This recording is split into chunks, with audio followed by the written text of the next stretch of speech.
कक्षा 9 के मेरे प्रिय विद्यार्थियों, हिंदी की कक्षा में आपका स्वागत है। हम लोग मेरे संग की औरतें पाठ को पढ़ रहे हैं और पिछली कक्षा में हम लोगों ने पढ़ा कि लेखिका क्या कहती है कि हम बहनों की शादी यानी हमारी शादी तलाक के नौबत तक पहुंच गई, किंतु हमने संबंध विच्छेद नहीं किया, उसके साथ ही हम लोगों ने निवाह किया यानी निर्वाह किया, क्योंकि मर्द बदलने से कोई समस्या हल नहीं होती। आगे बढ़ते हैं और पढ़ते हैं। शादी के बाद में बिहार के छोटे कस्बे डालमिया नगर उस समय एक छोटा कस्बा हुआ करता था, तो छोटे कस्बे डालमिया नगर में रही, जहां मर्द औरतें चाहे पति पत्नी ही क्यों ना हो, पिक्चर देखने भी जाते तो अलग अलग दड़बों में बैठते। यानी उस समय सोचिए कितना अंतर था कि मर्द और औरत जो पति पत्नी होकर भी अलग अलग सामाजिक मान्यताएं उस समय कैसी रही होगी कि पति पत्नी को भी एक साथ बैठने की इजाजत नहीं थी बाहर। तो कह रही है कि इतनी पिछड़ी सोच के लोग उस समय थे। पिक्चर देखने भी जाते तो अलग अलग बैठते। मैं दिल्ली से कॉलेज की नौकरी छोड़कर वहां पहुंची थी और नाटकों में अभिनय करने की शौकीन रही थी। यानी मुझे नाटकों में अभिनय करना, किरदार अदा करना बड़ा अच्छा लगता था, मुझे उसका शौक था। मैंने उनके चलन से हार नहीं मानी, यानी वहां की जो चलन थी, वहां का जो रहन सहन था, वहां की जो मान्यताएं थी, पिछड़ी सोच थी, मैंने उसको नहीं माना। साल भर के भीतर उन्हीं शादीशुदा औरतों को पराये मर्दों के साथ नाटक करने के लिए मना लिया। यानी मैंने उनकी सोच को बदला, ऐसे ही थोड़े ना मान जाएंगे। मैंने किसी की अगर सोच बदलनी है तो पहले हमें उसको बताना पड़ेगा, समझाना पड़ेगा। लेखिका ने वह कोशिश की, उन औरतों की सोच को बदला, वहां की समाज की सोच को बदलने की उन्होंने भरसक चेष्टा की और उसमें वो काफी हद तक सफल भी रहे। तो उन औरतों को उन्होंने मना लिया, किस लिए? नाटक में रोल करने के लिए। अगले 4 साल तक हमने कई नाटक किए। अकाल राहत कोष के लिए उन्हीं के माध्यम से पैसा भी इकट्ठा किया। आज भी लोग क्या करते हैं? सामाजिक सेवा के लिए समाज के कई सारे ऐसे समस्याएं हैं, उनको सुलझाने के लिए कई तरह के आयोजन करते हैं। तो लेखिका ने भी क्या किया? अकाल राहत कोष जो है उसमें पैसा देने के लिए उन्होंने नाटक का आयोजन किया और वो आगे भी करती रही और चंदा भी इकट्ठा किया, पैसा भी इकट्ठा किया। वहां से निकली तो कर्नाटक के और भी छोटे कस्बे, यानी डालमिया नगर से भी छोटा कस्बा, छोटे कस्बे बागलकोट में पहुंच गई। तब तक मेरे 2 बच्चे हो चुके थे, यानी तब तक उनके 2 बच्चों का जन्म हो चुका था। जब तक वो कहां पहुंची? कर्नाटक के बागलकोट में, जो स्कूल जाने लायक उम्र में पहुंच रहे थे। यानी अब उनको स्कूल की आवश्यकता थी। बच्चे जब बड़े होने लगते हैं तो उन्हें स्कूल की, विद्यालय की आवश्यकता होती है। तो कह रही कि उनकी उम्र अब स्कूल जाने लायक हो गई है, पर वहां कोई ढंग का स्कूल नहीं था। कस्बा छोटा था, इसलिए वहां पर स्कूल की वैसी व्यवस्था नहीं थी। लोगों की राय पर मैंने पास के कैथोलिक बिशप से दरख्वास्त की कि उनका मिशन वहां से सीमेंट कारखाने की आर्थिक मदद से हमारे कस्बे में एक प्राइमरी स्कूल खोल दे। कि वहां का जो कैथोलिक बिशप था वह क्या करे, हमारा जो कारखाना था सीमेंट, जहां वो काम करते थे उनके पति, तो उसकी सहायता से क्या करे कि स्कूल खोल दे, ताकि बच्चों को पढ़ने के लिए सुविधा हो जाए, उन्हें दूर जाना ना पड़े, वहीं पर एक स्कूल की व्यवस्था हो जाए। तो उन्होंने ऐसी प्रार्थना की, किससे? कैथोलिक बिशप से। पहले उन्होंने कहा, चूंकि इस प्रदेश में क्रिश्चियन जनसंख्या कम थी, इसलिए वे वहां स्कूल खोलने में असमर्थ थे। क्योंकि कैथोलिक स्कूल क्रिश्चियनों के लिए होता है, तो वहां पर उनकी जनसंख्या कम होने के कारण वे अपनी असमर्थता प्रकट करते हैं कि हमारी जनसंख्या कम होने की वजह से हम यहाँ पे स्कूल नहीं खोल सकते।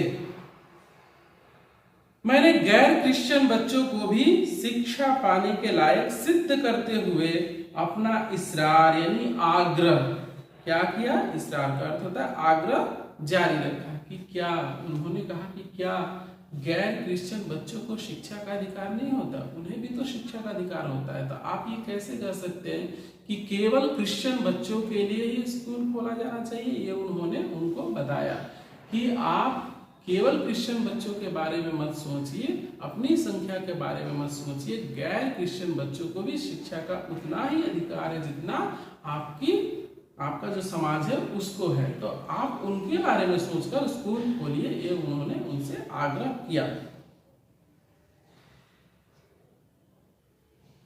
तब उन्होंने कहा हम कोशिश कर सकते हैं, बशर्ते आप हमें यकीन दिलाएं कि वह स्कूल अगले 100 वर्षों तक चलता रहेगा। उन्होंने यहाँ पर शर्तें लागू कर दी। वो लिखा था ना टर्म्स एंड कंडीशन अप्लाई।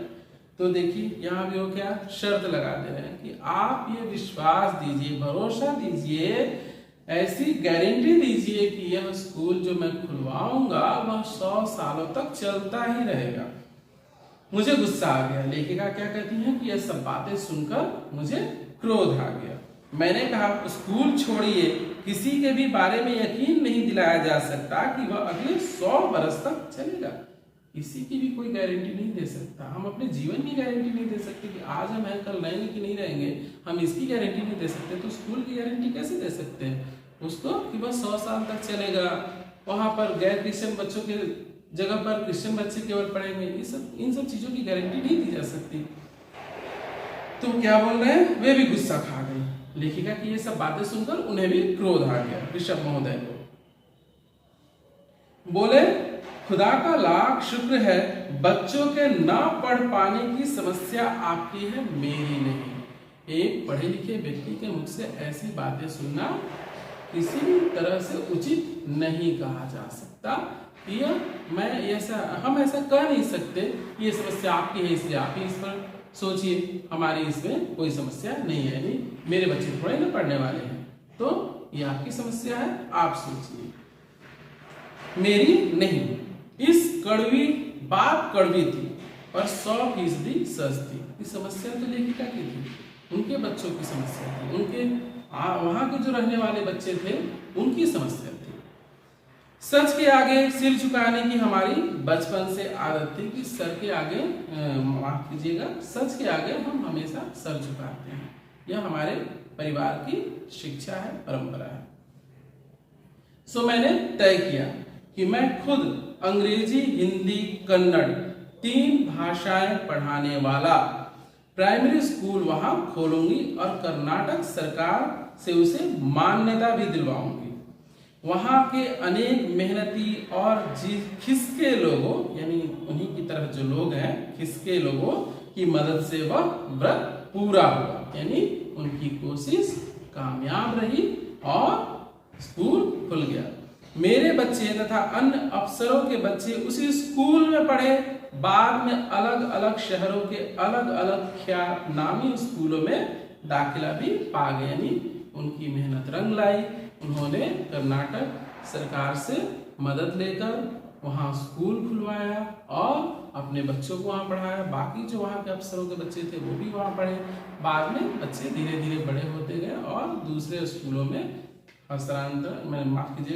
स्थानांतरित होते गए, बड़े बड़े नामी स्कूलों में वो चले गए। लेकिन उन्होंने अपनी कोशिश की और स्कूल खुलवाने में सफल रही ताकि सभी को शिक्षा प्राप्त हो सके। ऐसे अनेक मौके आए जब मैंने अपने जिद्दीपन के नमूने पेश किए, पर सबसे ज्यादा उसने मंच पाया मेरे लेखन में, यानी मेरे लेखन में मेरा जिद्दीपन सबसे ज्यादा झलकता है, वहां स्थान पाता है। लेखिका कह रही है जो शुरू से अब तक लीक से खिसकानी, जो परंपरा होती है, जो परिपाटी होती है, उससे अलग हटकर अपनी राह खुद तलाशता रहा है, पर सब कुछ कर लेने पर भी मैं अपनी छोटी बहन रेणु के मुकाबिल नहीं पहुंच सकी, यानी रेणु तक मैं नहीं पहुंच सकी। 1950 के अंतिम दौर में एक रात दिल्ली में एक साथ 9 इंच बारिश हो गई, यानी बहुत भयानक बारिश हुई। दिल्ली की खासियत यह रही है कि थोड़ा पानी बरसते ही वहां के नाले पर नालों में बाढ़ आ जाती है, यानी सारे छोटे बड़े नाले क्या होते हैं, भर जाते हैं और वहां बाढ़ की स्थिति उत्पन्न हो जाती है। पुलों के नीचे पानी भर जाता है और तमाम यातायात ठप हो जाते हैं। जल की जो निकासी व्यवस्था होती है, जो निकास की व्यवस्था तो वो ठीक नहीं थी, जिसके चलते वहां पानी भर जाता है और बाढ़ की स्थिति देखने को मिलती है और तमाम यातायात ठप हो जाता है। इस कयामती बारिश के बाद में सरकारी दफ्तरों के पहले तल्लों से फाइलें पानी में तैर आई हैं, यानी पानी इतनी बरसात हुई कि जो पहला फ्लोर है वह क्या हुआ, पानी में डूब गया और जो सरकारी दफ्तरों की जो फाइलें हैं वो पानी में तैरती नजर आने लगी।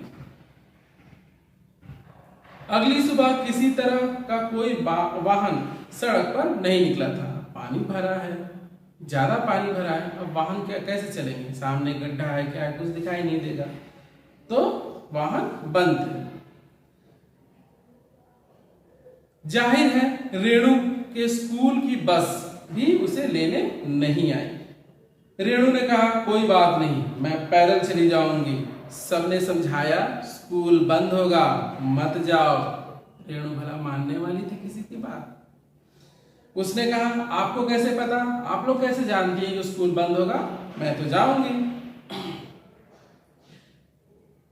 इस सवाल का माकूल यानी मुनासिब अच्छा जवाब किसी के पास नहीं था। हमारे यहाँ फोन जरूर लगा हुआ था, स्कूल में भी रहा होगा, पर बारिश के चलते वह ठप पड़ गया होगा। तो रेणु अकेली पैदल स्कूल चल दी। गनीमत यह थी कि बारिश एक मुश्त बरस लेने के बाद क्या हो गई थी, थम गई थी, बंद हो गई थी। सड़कों पर पानी था पर और बरस नहीं रहा था, यानी पानी भरा हुआ था और बारिश न होने की वजह से उतना ही लगभग था जितना बरसने के बाद था। तो रेणु 2 मील पैदल चलकर स्कूल पहुंची। जैसा हमने कहा था वह बंद था, स्कूल बंद था। सबने समझा दिया, लेकिन रेणु जिद में उनसे भी कहीं ज्यादा थी। एक बार जो ठान लिया सो ठान लिया, तो उसने नहीं माना कि स्कूल, तुम लोग कैसे जानते कि स्कूल बंद है, मैं जाऊंगी, जाकर देख कर आऊंगी।